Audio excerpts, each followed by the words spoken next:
ఈ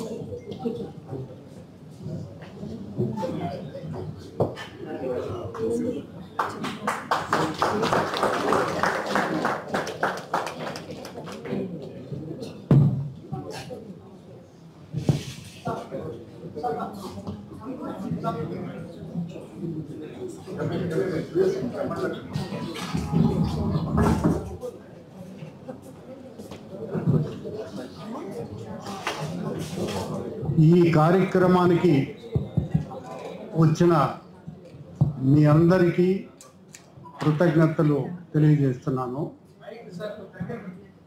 రాజబాబు గారు మా అందరికీ కావలసినటువంటి మిత్రుడు. అందుకనే బ్రహ్మం గారు, వెంకట్రావు గారు, కుమార్ గారు, నాగేశ్వరరావు గారు, వారిద్దరి పిల్లలు రమేష్ గారు, చౌదరి గారు ప్రతి సంవత్సరం జయంతి రోజున ఒక వేడుకలాగా నిర్వహిస్తూ ఉంటారు. అయితే గతంలోనే నాకు అవార్డు ఇస్తానంటే నేను వద్దన్నాను. మొన్న కూడా నాకెందుకండి, ఎవరికన్నా ఇద్దామంటే కాదు మీ కళారత్నం వచ్చింది కాబట్టి తప్పకుండా మీరు ఒప్పుకోవాలి అని ప్రెషర్ చేశారు. అన్నిటికంటే ముఖ్యంగా రామారావు గారు, రంగారావు గారు, ఇప్పుడే వచ్చారు సదాశివరెడ్డి గారు, వీళ్ళంతా కూడా ఇక్కడి నుంచి వచ్చారు. ఉప్పలపాటి నారాయణరావు గారు ఆయన మొదటి సినిమా దగ్గర నుంచి తెలుసు. ఇంకా గోపాల్ గారు అయితే కుటుంబ సభ్యుడే. ఇక మా చిన్నబాబు గారిని చూస్తే డిఎస్ రాజు గారిని చూసినట్టే ఉంటుంది మాకు. బొమ్మడి గోపాలకృష్ణ గారు నాకు చాలా కాలం నుంచి స్నేహితుడు. మేమంతా కలిసి ఎన్టీఆర్ కమిటీలో పనిచేసాం. ఇట్లా ఉందంటే న్యాయంగా ఈ రోజున మా ఎన్టీఆర్ కమిటీ చైర్మన్ జనార్దన్ గారు ఉండాలి. ఆయన ఆస్ట్రేలియా పర్యటనలో ఉన్నారు.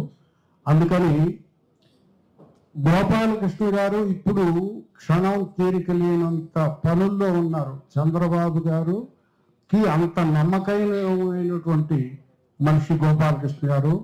అయినా కూడా గోపాలకృష్ణ గారు మీరు రావాలి అని కొంచెం ఆత్మీయంగా ప్రెషర్ పెట్టాను. వారు వచ్చారు. చాలా సంతోషం గోపాలకృష్ణ గారు మీరు రావటం. ఇంతమంది వచ్చిన తర్వాత ఈ సన్మానం జరగటం నాకు చాలా చాలా సంతోషం. రాజబాబు గారితో ఒక్కసారి పరిచయం అయితే జీవితాంతం ఎవరు మర్చిపోలేరు. ఎంత ఎత్తు ఎదిగినా ఒదిగి ఉండాలనే తత్వం ఆయనది. ఎంత నిరాడంబరంగా ఆత్మీయంగా ఉంటాడో చెప్పలేము. సో మీ అందరికీ మరొక్కసారి ధన్యవాదాలు తెలియజేస్తున్నాను. Thank you sir.